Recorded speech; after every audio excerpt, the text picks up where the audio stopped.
Hello guys, good morning to all of you. कैसे हैं आप सब लोग? आशा करता हूं कि आप लोग अच्छे होंगे। वैसे वीडियो के टाइटल और डिस्क्रिप्शन से आप लोगों को पता लग गया होगा कि आज का टॉपिक क्या है। वैसे मैं आप लोगों को बता दूं कि आज का जो टॉपिक है वो ये है कि गोलाकार ज़मीन या गोलाकार कोई मैदान हो या गोलाकार आकृति का कोई एरिया हो, उसकी अगर आपको पैमाइश करनी है, उसका अगर रकबा निकालना है तो आप कैसे निकालेंगे। यही चीज़ आज हम लोग इस चीज़ को समझेंगे, क्योंकि ये चीज़ समझना बहुत ज़रूरी है। क्योंकि अगर आप डेली बेसिस पे ज़मीन नापते हैं तो आपको बहुत तरह के ज़मीन को नापना पड़ता होगा। तो आज मैं आप लोगों को बताऊंगा कि अगर आपके सामने कोई आता है कि कोई गोलाकार ज़मीन को अगर आपको पैमाइश करना है, गोलाकार ज़मीन को नापना है, तो आप कैसे नापेंगे। वैसे आप लोग नक्शा में भी देखते होंगे कि बहुत सारा गोलाकार ज़मीन होता है, तो उसकी पैमाइश आप लोग कैसे करेंगे। तो यही सारी चीज़ें मुझे आप लोगों को समझाना है।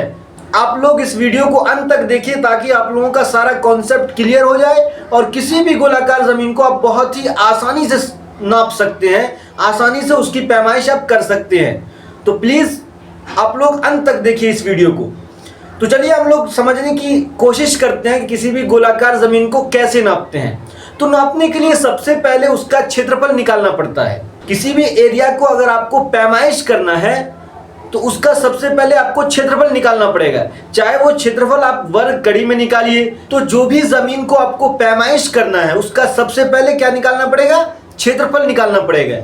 और यहाँ पर डिफरेंट टाइप के आकृति का ज़मीन है तो उसके लिए अलग अलग फार्मूला है। कोई आयताकार ज़मीन है तो उसके लिए अलग फार्मूला है, कोई त्रिभुजाकार ज़मीन है तो उसके लिए अलग फार्मूला है, कोई अगर गोलाकार ज़मीन है तो उसके लिए अलग फार्मूला है। वैसे मैं आप लोगों को वीडियो में ये बता चुका हूँ कि आयताकार ज़मीन की पैमाइश कैसे करते हैं, त्रिभुजाकार ज़मीन की पैमाइश कैसे करते हैं। तो आज उसी तरह मैं आप लोगों को बताऊँगा कि गोलाकार ज़मीन की पैमाइश कैसे करते हैं। तो इसमें क्या है, कैलकुलेशन है। तो मैं आप लोगों को लैपटॉप स्क्रीन पे ले चलता हूं और वहां मैं आप लोगों को दिखाता हूं और समझाता हूं कैसे किसी भी गोलाकार ज़मीन की पैमाइश आप आसानी से कर सकते हैं और उसका क्षेत्रफल निकाल सकते हैं। क्षेत्रफल निकालने के बाद आप उसको किसी भी ज़मीन के किसी भी यूनिट में आप कन्वर्ट कर सकते हैं। अगर आपको धूर में कन्वर्ट करना हो धूर में कन्वर्ट कर सकते हैं, अगर आपको एकड़ में कन्वर्ट करना हो एकड़ में कन्वर्ट कर सकते हैं, अगर आपको हेक्टेयर में कन्वर्ट करना है हेक्टेयर में कन्वर्ट कर सकते हैं। जैसे आपको जिस यूनिट में आपको कन्वर्ट करना है, क्षेत्रफल निकालने के बाद आप उसको कन्वर्ट कर सकते हैं। तो चलिए हम लोग चलते हैं लैपटॉप स्क्रीन पे और सीखते हैं। उससे पहले मेरी आप सब लोगों से रिक्वेस्ट है कि मेरा जो ये यूट्यूब चैनल है टिप्स एंड टेक्निक्स, प्लीज़ उसको सब्सक्राइब कीजिए, लाइक कीजिए, कमेंट कीजिए, ताकि मुझे मोटिवेशन मिले और मैं मल्टीपल वीडियोस बनाऊं ज़मीन से रिलेटेड। तो चलिए हम लोग चलते हैं और सीखते हैं। तो चलिए अब हम लोग समझते हैं कि गोलाकार खेत या मैदान का रकबा कैसे निकालते हैं।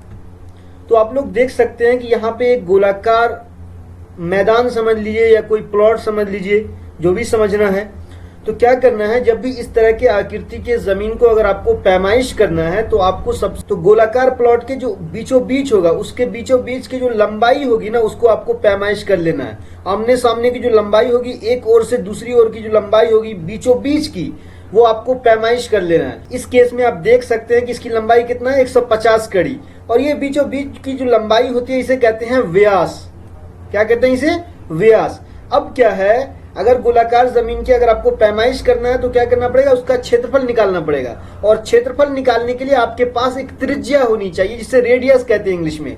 और त्रिज्या क्या होता है, जो व्यास होता है, जो गोलाकार प्लॉट के बीचों बीच की जो लंबाई होती है, आमने सामने के आर कह सकते हैं या मेड़ कह सकते हैं, जो बीचों बीच आता है, उसकी जो लंबाई होती है आमने सामने की मेड़ की, उसका हाफ होता है। व्यास का हाफ जो है वो त्रिज्या कहलाता है।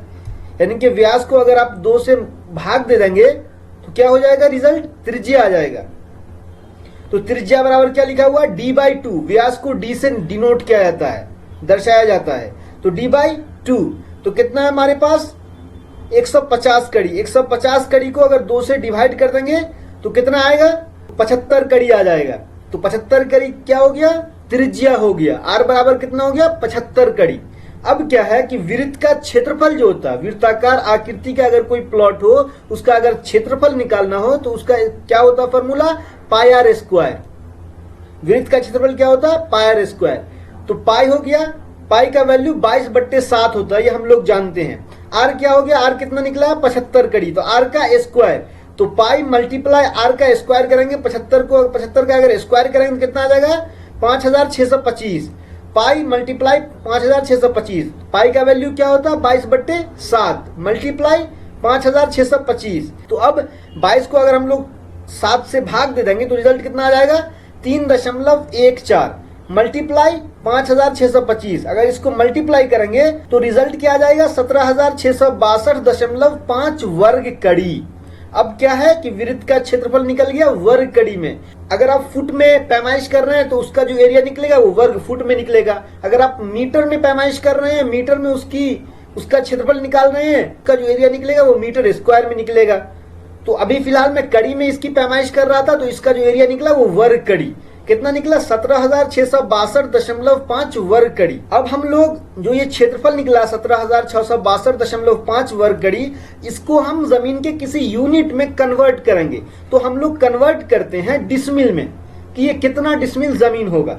हम सब लोग जानते हैं कि 1000 वर्ग कड़ी का कितना होता है 1 डिसमिल होता है। हमारे पास कितना वर्ग कड़ी है क्षेत्रफल 17,662 वर्ग कड़ी है। अब क्या है, अगर हमको डिसमिल में कन्वर्ट करना है तो हमारे पास क्या होगा, वर्ग कड़ी में 1000 वर्ग कड़ी से भाग देना पड़ेगा। जितना हमारे पास क्षेत्रफल आया है वृत्ताकार प्लॉट का, उसमें 1000 वर्ग कड़ी से अगर हम लोग भाग दे देंगे तो कितना आ जाएगा डिसमिल में आ जाएगा हमारा रकबा।